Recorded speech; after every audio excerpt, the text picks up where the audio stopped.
छत्तीसगढ़ राज्य के विधानसभा क्षेत्र 80 भानु प्रतापपुर में निर्वाचन कार्यक्रम की घोषणा की गई है। इसके साथ ही जो उत्तर बस्तर कांकेर ज़िला है उस पूरे ज़िले में आदर्श आचरण संहिता प्रभावशील हो गई है। भानु प्रतापपुर विधानसभा सीट जो है वो अनुसूचित जनजाति वर्ग के लिए आरक्षित सीट है। जो निर्वाचन कार्यक्रम है वो इस प्रकार है कि अधिसूचना का प्रकाशन और उसके साथ ही नामांकन दाखिल करने की प्रक्रिया 10 नवंबर 2022 को प्रारंभ होगी। नामांकन दाखिल करने की अंतिम तिथि 17 नवंबर 2022 है। नामांकन पत्रों की समीक्षा 18 नवंबर को होगी और नाम वापसी की तिथि 21 नवंबर को रहेगी। मतदान की तिथि 5 दिसंबर और मतगणना की तिथि जो है 8 दिसंबर है और तिथि जिसके पूर्व निर्वाचन संपन्न होगा वो 10 दिसंबर है।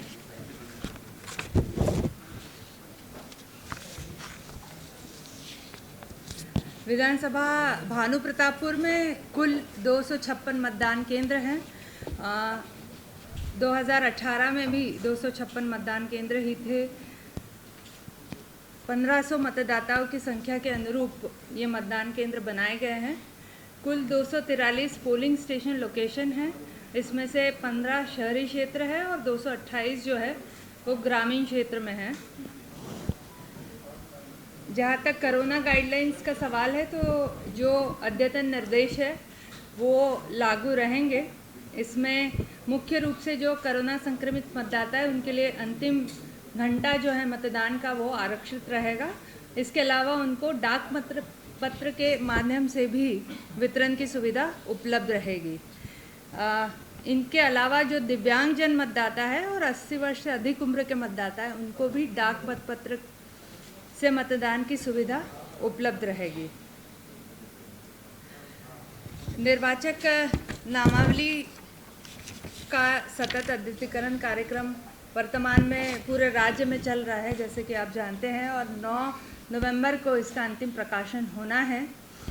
वर्तमान में क्योंकि भानु प्रतापपुर विधानसभा में अब निर्वाचन की घोषणा हो गई है तो ये सतत अद्यतनीकरण जो है वहाँ पर स्थगित रहेगा, परंतु जो नियमित अद्यतनीकरण है जो कि नाम निर्देशन पत्र वापसी के अंतिम दिन जो होता है उससे 10 दिन पूर्व तक हम आवेदन ले सकते हैं, तो वो कंटिन्यूस अपडेशन वहाँ पर जारी रहेगा। यानी कि 7 नवंबर जो है यदि हम 17 नवंबर यदि नाम वापसी का नाम दाखिल करने की अंतिम तिथि है तो उससे 10 दिवस पूर्व जो है आवेदन लिए जा सकते हैं। वर्तमान स्थिति में भानु प्रतापपुर में 1,95,678 मतदाताएं हैं और ख़ास बात यह है कि महिला मतदाता यहाँ ज़्यादा हैं। 1,04,91 जो है महिला मतदाता है और 95,186 पुरुष मतदाता है। एक तृतीय लिंग मतदाता भी है। ईपी रेशियो जो है इलेक्टोर टू पॉपुलेशन रेशियो 63.97% है और जेंडर रेशियो जो है जैसे कि मैंने आपको बताया कि महिला मतदाता है वहाँ ज़्यादा है 1058 है हर 1000 पुरुष पर। चिन्हांकित दिव्यांग मतदाता जो है 855 है। 18 से 19 वर्ष आयु वर्ग के मतदाता 3490 हैं और 80 वर्ष से अधिक उम्र के मतदाताओं में भी महिला मतदाताओं की संख्या पुरुषों से 2 गुना है। 80 प्लस मतदाताओं में कुल मतदाता 1875 है, उसमें 640 पुरुष है और 1235 जो है वो महिलाएं हैं। सेवा मतदाताओं की संख्या 548 है जिनको कि ETPBMS electronically transmitted postal ballot के माध्यम से जो है वोट करने की सुविधा रहेगी। विधानसभा 2018 में वहाँ 77% जो है मतदान हुआ है, लोकसभा में 71% मतदान हुआ था। विधानसभा क्षेत्र के निर्वाचन के लिए जो है रिटर्निंग अफसर और सहायक रिटर्निंग अफसर की नियुक्ति की जा चुकी। इसका गैजेट नोटिफिकेशन कल ही हुआ है। इसके अलावा निर्वाचन के लिए जो है पर्याप्त सुरक्षा बल की व्यवस्था भी की जा रही है।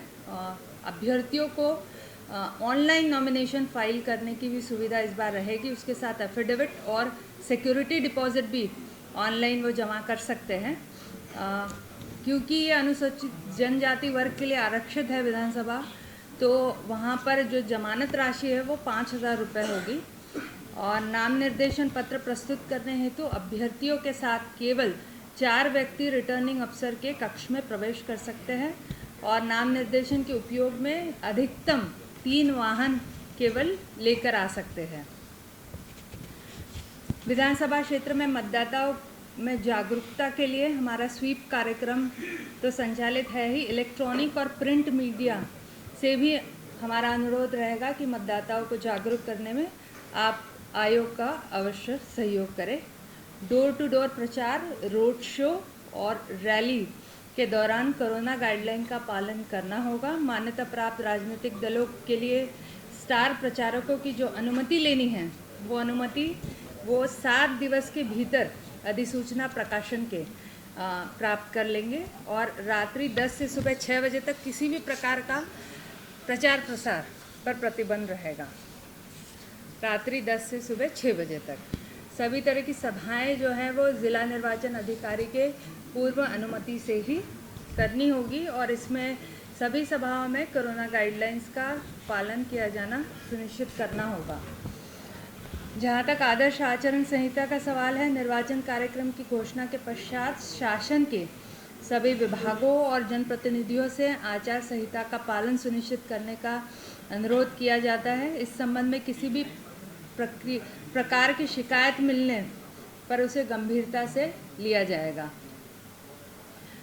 भानु प्रतापपुर विधानसभा के लिए उपनिर्वाचन कार्यक्रम घोषणा होने के साथ ही उत्तर बस्तर कांकेर से ये आदर्श आचार संहिता पूरे ज़िले में प्रभावशील रहेगी और संपत्ति विरूपण अधिनियम के अंतर्गत जितने भी शासकीय और सरकारी संपत्ति है उसमें जो भी राजनीतिक विज्ञापन यदि है, वॉल राइटिंग है, पोस्टर्स है और अन्य स्वरूप के कटआउट, होर्डिंग, बैनर हैं, इनको 24 घंटे के अंदर अंदर हटाना होगा और सार्वजनिक संपत्ति पर इसी तरीके के सभी विज्ञापनों को अगले 48 घंटे में हटाना होगा और निजी संपत्ति पर यदि ऐसा प्रदर्शन है बिना अनुमति के है तो 72 घंटे के भीतर घोषणा के इसे हटा दिया जाना होगा। और ज़िले में कोई भी कल्याणकारी घोषणा कार्यों के लिए पूर्णतः प्रतिबंध रहेगा और जितने भी कर्मचारी, अधिकारी शासकीय जो निर्वाचन घोषणा के संचालन में नियोजित होंगे उन्हें अब भारत निर्वाचन आयोग पर प्रतिनियुक्ति पर समझा जाएगा। निर्वाचन व्यय अनुवीक्षण, तो निर्वाचन व्यय के लिए जो सीमा है कैंडिडेट्स के लिए वो ₹40 लाख रहेगी। ये अभी हाल फिलहाल रिवाइज हुआ है 28 लाख से 40 लाख। निर्वाचन हेतु अभ्यर्थियों को एक पृथक बैंक अकाउंट नामांकन दाखिल करने से एक दिन पहले खोलना होगा और नामांकन पत्र में इसके संबंध में सूचना देनी होगी। नाम निर्देशन की तारीख से परिणाम की घोषणा तक दोनों तिथियों को सम्मिलित करते हुए बैंक अकाउंट से स्वयं और निर्वाचन एजेंट अथवा निर्वाचन एजेंट द्वारा इसका संचालन किया जाएगा और इसको कम से कम 3 बार जो है वो स्वतः या निर्वाचन एजेंट के माध्यम से जो वहाँ पर प्राधिकृत अधिकारी होंगे कांकेर ज़िले में उनके और जो व्यय प्रेक्षक आयोग के द्वारा नियुक्त होंगे उनके निरीक्षण हेतु ये रजिस्टर प्रस्तुत करना होगा। परिणाम घोषणा के 30 दिवस के भीतर अभ्यर्थी अपने लेखों का विवरण जिला निर्वाचन अधिकारी के समक्ष प्रस्तुत करेंगे और निर्वाचन व्यय का यदि आप लेखा प्रस्तुत नहीं कर पाते हैं और इसका यदि अवलोकन नहीं करवा पाते हैं तो लोक प्रतिनिधित्व अधिनियम की धारा 10 के तहत अभ्यर्थी को 3 साल के लिए अयोग्य घोषित किया जा सकता है। अगर अभ्यर्थी आपराधिक पूर्व वृत्त के हैं तो अभ्यर्थी को निर्धारित प्रारूप में नाम वापसी के पश्चात से लेकर मतदान दिवस के 2 दिन पूर्व तक 3 बार समाचार पत्रों में, टेलीविज़न में, अथवा विभिन्न प्रसार माध्यमों से इसका प्रकाशन करना होगा उस आपराधिक मामले के संबंध में। और यदि कोई राजनीतिक दल किसी आपराधिक पूर्ववृत्त वाले अभ्यर्थी का चयन करती है तो इसके संबंध में अपने वेबसाइट पर इसको पब्लिश करेगी और स्थानीय समाचार पत्रों में और एक राष्ट्रीय समाचार पत्र के में प्रकाशन अथवा टेलीविज़न पर प्रसारण अपेक्षित है। और इसको 3 बार कम से कम करना होगा। नाम वापसी के अंतिम दिन से लेकर मतदान दिवस तक के बीच में 3 बार ये करना होगा। ये माननीय उच्चतम न्यायालय के निर्देशों के अधीन है और इसकी अवहेलना को गंभीरता से लिया जाएगा। मीडिया प्रमाणन और निगरानी समिति जो है राज्य एवं जिला स्तर पर गठित रहेगी। इस समिति के द्वारा जितने भी राजनीतिक विज्ञापन हैं इनका सर्टिफिकेशन किया जाएगा, प्री सर्टिफिकेशन होगा। इलेक्ट्रॉनिक मीडिया के सभी माध्यम जैसे TV channel, cable TV channel, radio, e समाचार पत्र, बल्क एसएमएस, वॉइस एसएमएस, सार्वजनिक स्थलों पर दृश्य श्रव्य माध्यम, सोशल मीडिया, वेब पेज पर राजनीतिक विज्ञापन प्रसारण से पूर्व इस कमेटी को सभी राजनीतिक दलों को एवं अभ्यर्थियों को किसी भी प्रकार के एडवर्टाइजमेंट का प्री सर्टिफिकेशन लेना होगा। मीडिया मॉनिटरिंग सेल के द्वारा भ्रामक समाचार और फेक न्यूज़ से संबंधित यदि शिकायतें प्राप्त होती है तो उनकी भी जांच होगी। पेड न्यूज़ जो कि प्रिंट मीडिया में प्रसारण होता है या कोई अन्य तरह के इलेक्ट्रॉनिक और प्रिंट मीडिया में होता है तो ऐसे सभी प्रकार के न्यूज़ का जो है ये एमसीएमसी कमेटी को फुल पावर्स है इन्वेस्टिगेशन के। जहाँ तक ईवीएम और वीवीपैट का सवाल है तो भानु प्रतापपुर में जो हमारे ईवीएम्स है वो लगभग 1843 बैलेट यूनिट्स और कंट्रोल यूनिट्स 650 और वीवीपैट 860। तो जो आवश्यकता है उसके 200% हमने जो है प्रथम स्तरीय जांच कार्य प्रारंभ कर दिया है। और इस बार जो हमारे पोलिंग यूनिट्स है, ईवीएम, वीवीपैट्स और कंट्रोल यूनिट्स, इन सभी का जो है वो एफएलसी का कार्य कांकेर ज़िले में स्ट्रॉन्ग रूम में प्रारंभ 31 अक्टूबर को हो गया था और ये वर्तमान में कार्य प्रक्रियाधीन है। इसमें सभी राजनीतिक दलों को सूचना आवश्यक हमने दे दी थी और निर्वाचन लड़ने वाले अभ्यर्थियों की जैसे घोषणा हो जाएगी उसके बाद कमिश्निंग के दौरान सभी कंट्रोल यूनिट्स पर अभ्यर्थियों की संख्या सेट कर दी जाएगी और बैलेट यूनिट्स पर मतपत्र लगाए जाएंगे और वीवीपैट्स पर सिंबल लोडिंग यूनिट्स के माध्यम से निर्वाचन लड़ने वाले अभ्यर्थियों को जो प्रतीक चिन्ह आवंटित होता है वो अपलोड कर दिया जाएगा। मतदान हेतु मतदान मशीन तैयार करते समय भी रैंडमाइजेशन का कार्य होगा और ये सभी राजनीतिक दलों के उपस्थिति में, उनके एजेंट्स की उपस्थिति में कमिश्निंग का कार्य संपादित होगा।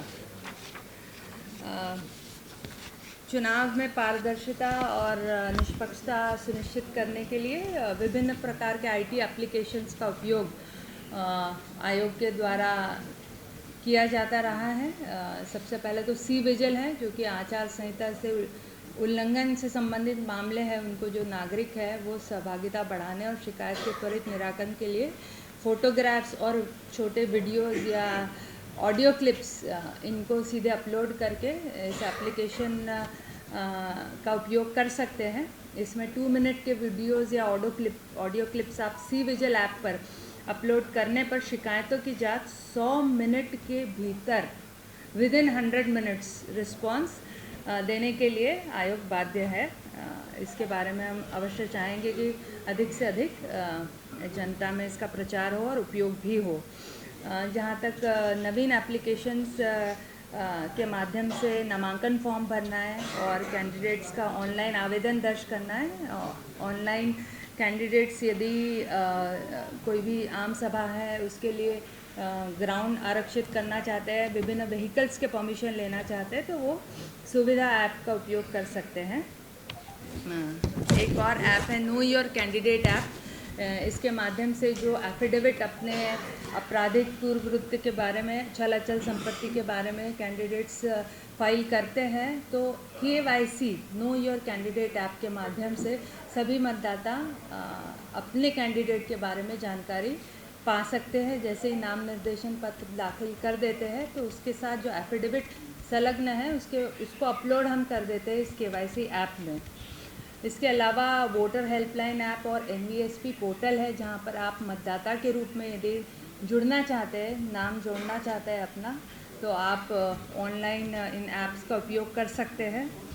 PWD ऐप, इस मोबाइल ऐप को हाल फिलहाल में ही जो है लॉन्च किया गया है। इसके माध्यम से दिव्यांगजन जितने भी हैं वो अपना आप को रजिस्टर करके मतदान दिवस के लिए वॉलेंटियर अथवा एस्कॉर्ट की बुकिंग, और इसके साथ ही जो व्हीलचेयर है मतदान दिवस पर मतदान केंद्र पर, उस व्हीलचेयर की बुकिंग भी वो कर सकते हैं। इस ऐप के माध्यम से दिव्यांगजन निर्वाचक नामावली में अपनी दिव्यांगता दर्ज करते हुए आवेदन कर सकते हैं और मतदान दिवस के लिए व्हीलचेयर की रिक्वेस्ट कर सकते हैं।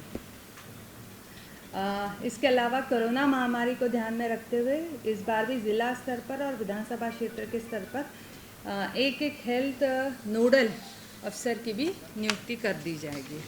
तो इसके साथ ही जो मेरा वक्तव्य है वो यहाँ पर समाप्त होता है। For more news updates, do subscribe, like, share and comment. Clipper 28